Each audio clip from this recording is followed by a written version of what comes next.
감사합니다.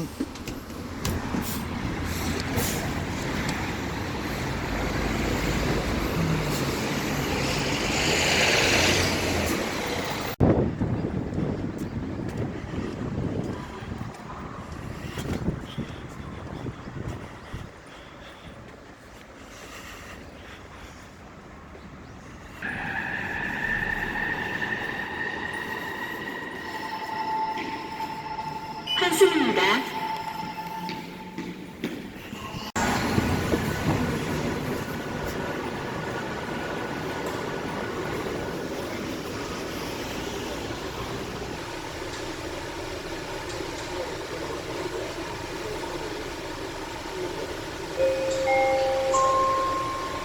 문이 닫힙니다. 물러서 주시기 바랍니다. The doors are closing. Please stand clear.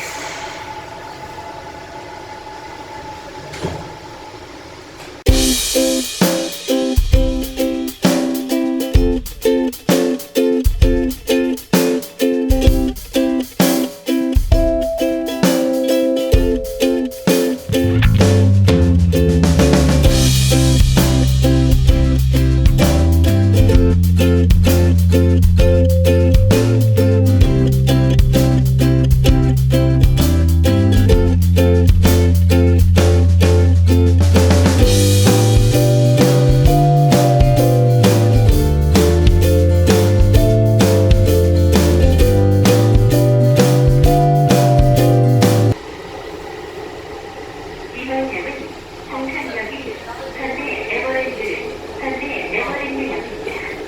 내리실 문은 왼쪽입니다. 내리실 때에 승무와 승강장 그 간격에 주의하시고요. Now arrive from the airline station, the last station. You may exit on the left. Please watch your step.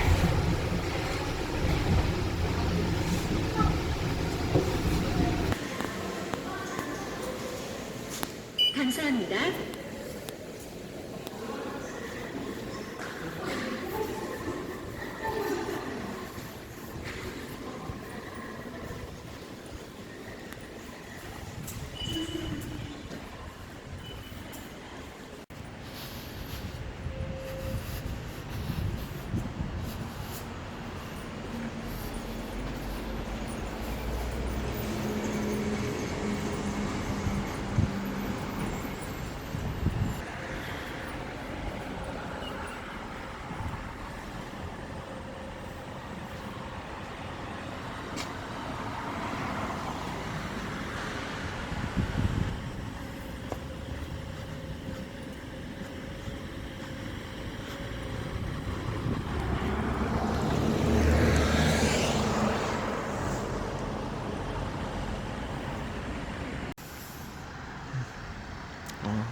이해를 좀 많이 못했는데 많이 부탁드렸는데 지금 전부 다 내가 받아들였어요. 그만큼 이해보다는 내가 마음이 넓고 이해하는 지금 양양로가 상도역과 한강대교 사이로 정체심하고요. 노들로와 현충로도 노들 공간차도에서 중대 입구 삼거리 쪽으로 많이 밀립니다. 또 2시 10분부터 시험이 시작되는 이화여자대학교로 가는 길도 신촌로와 성산로가 모두 혼잡합니다. 특히 성산로는 성산 2도에서 2대 쪽 예, 감사합니다.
보다 보니까 우리나라에서도 생산됐던 차가 발견이 돼서 참 반가웠네요. 예. 1991년에 우리나라에서 생산되기 시작했던 쌍용 칼리스타, 원래 이름은 펜더 칼리스타고 영국의 펜더 웨스트윈드사가 처음 만들었던 차인데, 이 펜더사가 경영난으로 나중에 한국의 주식회사 진도에 넘어갔다가 이 쌍용그룹의 김석원 회장님이 이 차를 만들던 회사를 인수를 해서 국내에서 만들었던 거죠.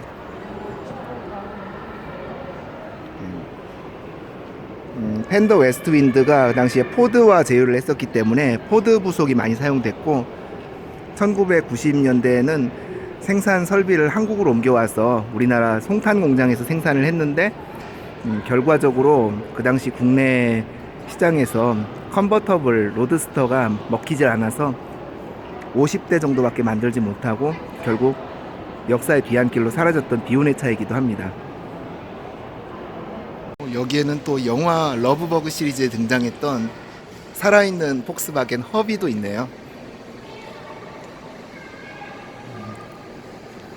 물에 빠져서 이렇게 녹슨 모습 그대로 전시되어 있습니다.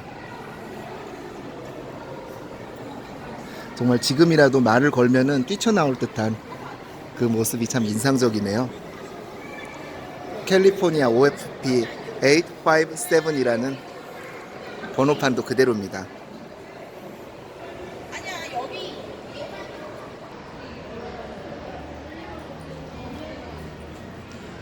물론 자동차가 중심이긴 하지만은 또 어디까지나 자동차는 주제의 일부고, 이 박물관의 메인 주제는 교통이기 때문에 자동차뿐만 아니라 이렇게 선박에 관한 자료들도 전시가 되어 있습니다. 이 차를 아십니까? 이 차가 바로 최초의 국산차로 여겨지는 시발 자동차죠. 예, 요게 아닙니다. 비로소 시자에 필 발자 써서 처음 자동차라는 뜻으로 이름 붙여진 시발. 1955년 서울에서 처음 생산됐고요.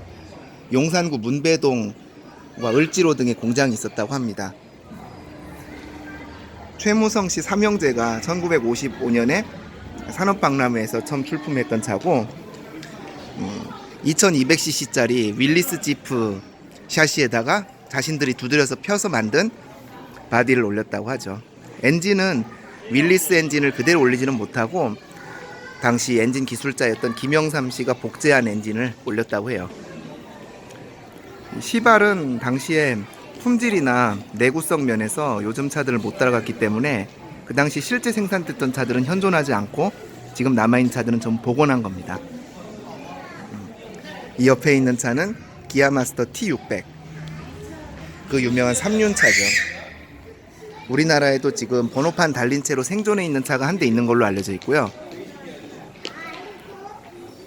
600cc 엔진을 얹은 공랭식 경화물차입니다. 옆에 있는 차는 세안자동차에서 1974년부터 79년까지 생산했던 새마을 트럭. 지금 전시되어 있는 차량은 1977년식이고요. 지금 이 차가 현재 국내에 존재하는 유일한 차로 추정되고 있습니다.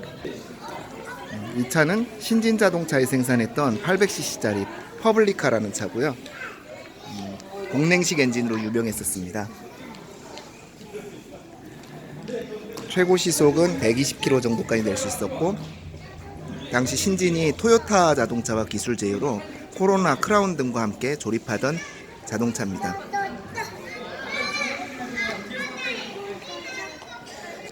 한국 최초의 고유 모델이라고 불리는 기념비적인 자동차, 이제 현대폰입니다. 포드사로부터 여러가지 불이익을 당하면서 서름을 겪었던 현대 창업주 정주영 회장님이 우리도 고유 모델을 만들어보자고 결심을 해서 일본 미쓰비시와 기술 제휴해서 랜서의 플랫폼에다가 자체 디자인한, 좀 더 정확히 말하면 이탈 디자인의 조르데토 주지아로가 디자인한 패스트백 스타일의 바디를 얹어서 만든 차인데요. 한국 최초의 고유 모델인 동시에 또 남미 쪽에 수출까지 했었던 역사적인 그런 기념비적인 의미를 가진 차입니다. 저도 참 많이 타본 기억이 나네요. 제가 초등학교 다닐 때만 해도 이 차가 택시로 꽤 다수가 존재했었거든요.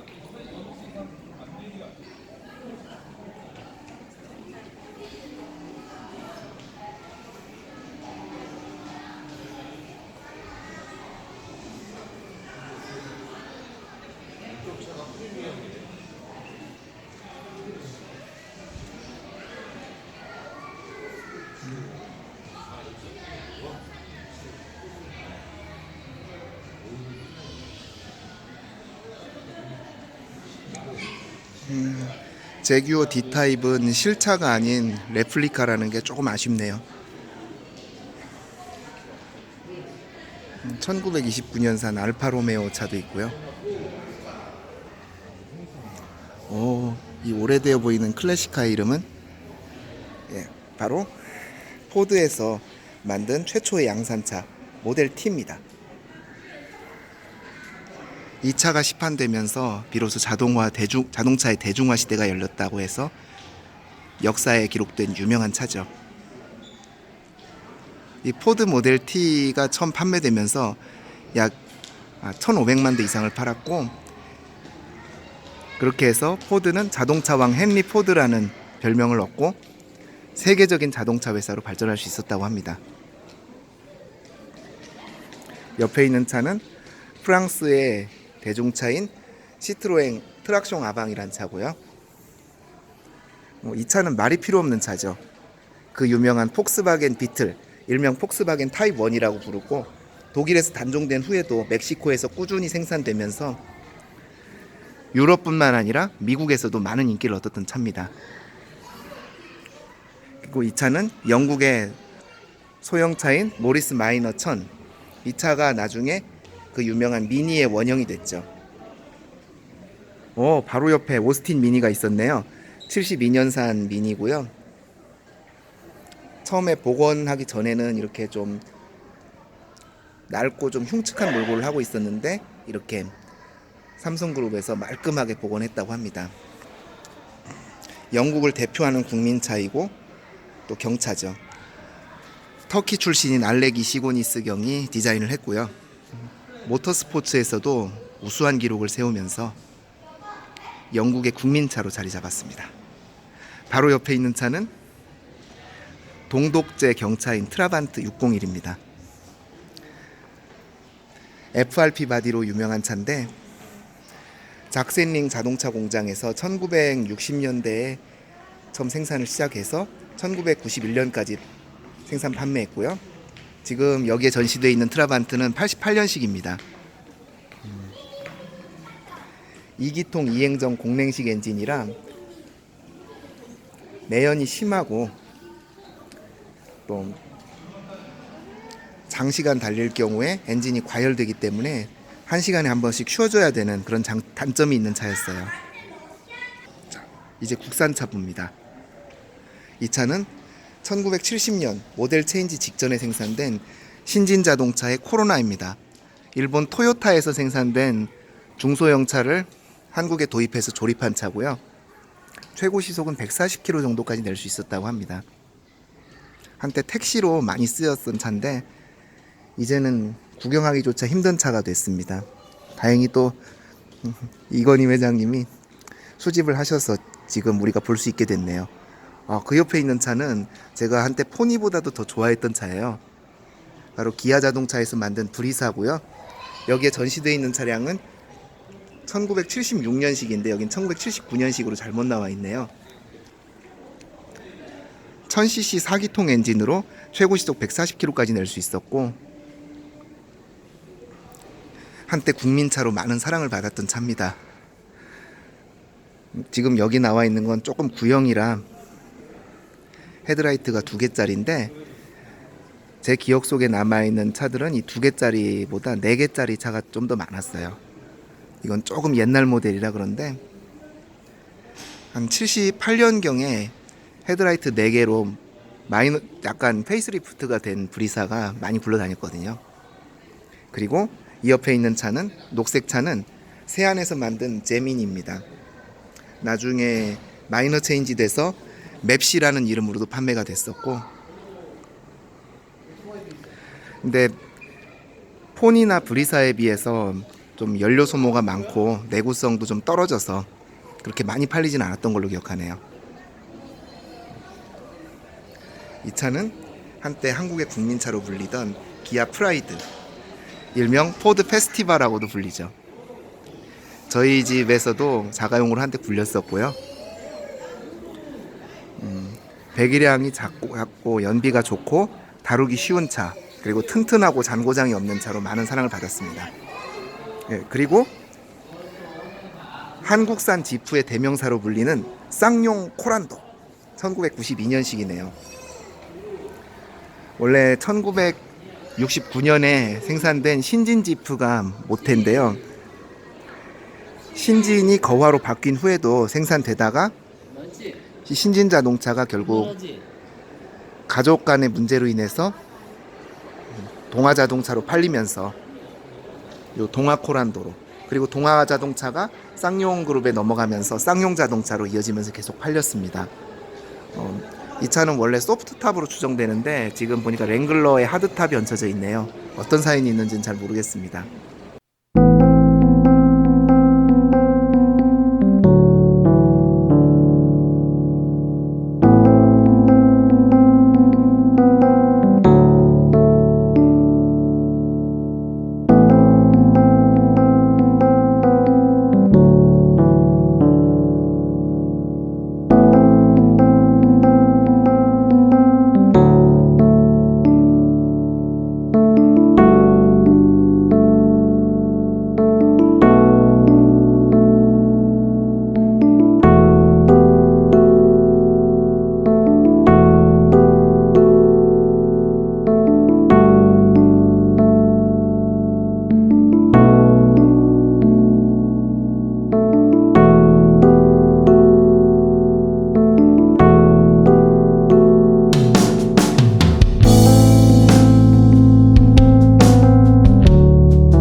자칫했으면 깜빡 놓칠 뻔한 차가 있는데 바로 쉘비 코브라 289예요. 1965년 미국에서 제작된 차량인데 포드 머스탱을 기반으로 했고요.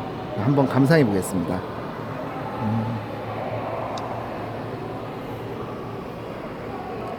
포드 머스탱의 차체를 기반으로 해서 캐롤 쉘비가 만들어낸 차라고 하죠. 원래는 이렇게 소프트탑이 달려있는 것 같은데 지금 전시된 차량은 그 소프트탑이 없어진 상태네요. 그리고 남자의 로망이라고 불리는 수동 변속기가 힘있게 솟아 있습니다. 정말 마음에 듭니다.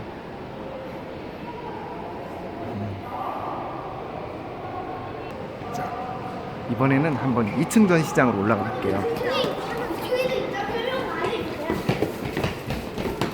이렇게 전시장 입구에는 독일 3대 명차 BMW, 아우디, 그리고 메르세데스 벤츠에 관한 스토리가 기록되어 있네요. 또 전시장 한켠에는 이렇게 자료실이 있어서 안에서 자동차에 관한 여러가지 간행물들이나 전문 서적들을 또 읽어볼 수가 있습니다. 자, 그러면 이제 2층 전시장으로 한번 들어가 보겠습니다.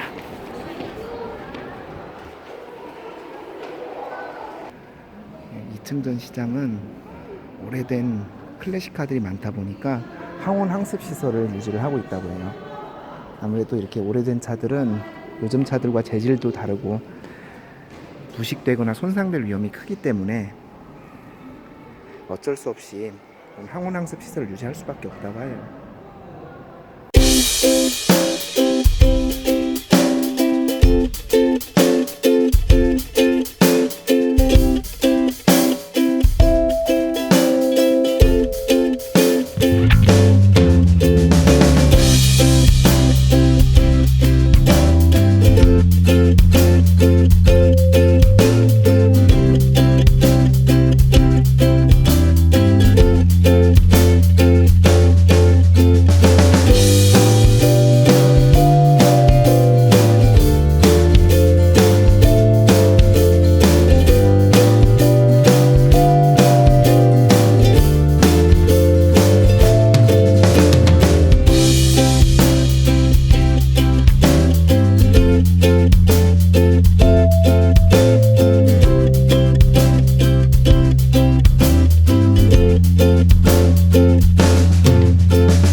그리고 이 차는 미국 뷰익에서 생산된 1924년형 모델인데 직접 타보고 사진도 찍을 수 있게 공개돼 있어요. 한번 저도 이 차를 타고 기념사진을 한번 찍어 보겠습니다. 근데 왜 교통박물관의 차들은 이렇게 우엔들이 많을까요? 미국 차인데 분명히. 지금 이 뷰익 클래시카 운전석에 앉아봤는데 요즘 차들과 달리 덩치에 비해서 운전석이 엄청 좁아요. 그리고 페달도 요즘 차들이랑 모양이 크게 다르고 초크가 달려있고 근데 변속이 어떻게 되는지를 잘 모르겠네요. 속도계도 약간 다른 것 같고 요즘 차들하고.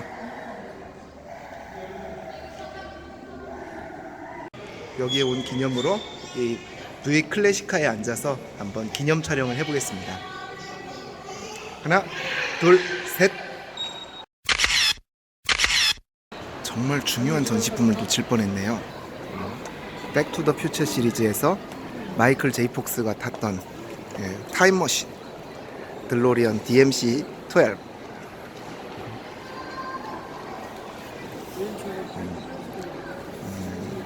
들로리언이 우여곡절 끝에 북아일랜드에 공장을 마련하고 차를 출시했는데 충분히 성능 시험을 하지 않은 상태에서 급작스럽게 출시를 하는 바람에 불량이 좀 많이 발생하고 이미지가 나빠져서 상당히 디자인 자체는 높이 평가받는데도 불구하고 결국 시장에선 대실패했고 회사도 경영난 끝에 문을 닫는 그런 비운을 맞았던 차죠. 하지만 영화 백투더 퓨처에서 타임머신으로 등장하면서 이 차는 다시 주목을 받게 되고 그 상품성과 가치를 다시 평가받는 계기가 됐습니다.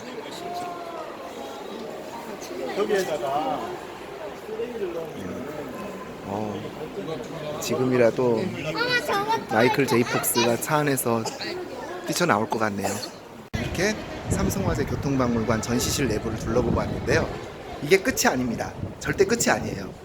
또 바로 앞쪽에 삼성 애니카 공원에 또 볼만한 게 많거든요.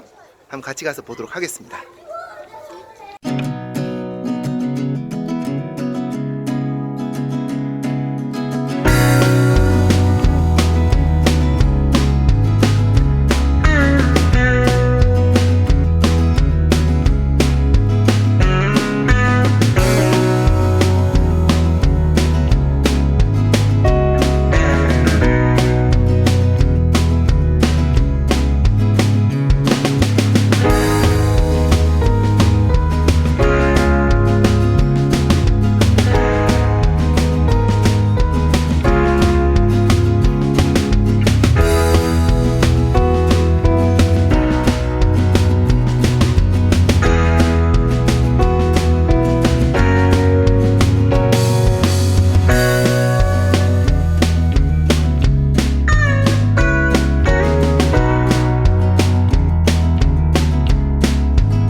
저게 왜 자동차 박물관에 비행기냐고요? 어허, 제가 말씀드렸잖아요. 교통박물관이고 자동차가 좀 비중이 높긴 해도 자동차만 취급하는 박물관이 아니라고요. 자, 같이 보시죠. 이 비행기는 동아일보사에서 실제로 취재 촬영용으로 활용하다가 삼성교통박물관에 기증한 비행기라고 해요. 경비행기인데 2차 대전 때 미국 스틴슨사에서 제작한 경비행기고요. 민수용인 스틴슨 105 보이저를 이제 군용화한 것이 L5입니다.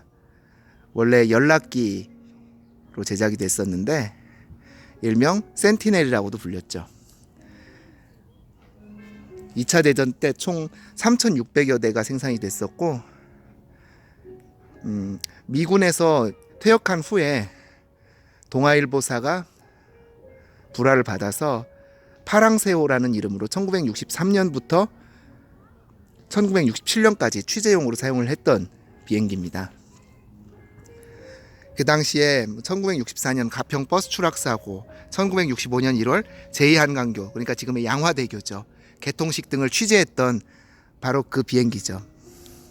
동아일보에서 이제 정태 보존하다가 2001년에 삼성교통박물관에 기증해서 1년간 복원 작업을 거쳐 전시했다고 합니다. 네, 지금까지 경기도 용인시 포고급 용인 에버랜드 부근에 있는 삼성화재 교통박물관을 둘러봤습니다. 이 박물관 자체가 자동차라는 좀 어린아이들이 호기심을 많이 갖는 그런 테마를 갖고 있는 박물관이어서 그런지 좀 개인이나 뭐 연인 이런 사람들보다는 가족 단위, 특히 어린이를 둔 가족분들이 많이 오셨었어요.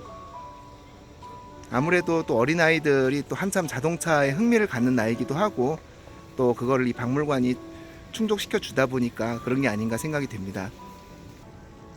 네, 저 역시 오늘 삼성화재 교통박물관에서 평소에 보기 힘든 여러 가지 인상적인 것들을 많이 발견을 했는데요. 아무래도 주로 가족분들이 많이 오시지만은 개인적으로 오거나 혹은 또 이렇게 지인들과 같이 오기에도 참 인상적이고 특히 자동차 좋아하시는 분들이 오시면은 정말 괜찮을 것 같은 그런 박물관이에요.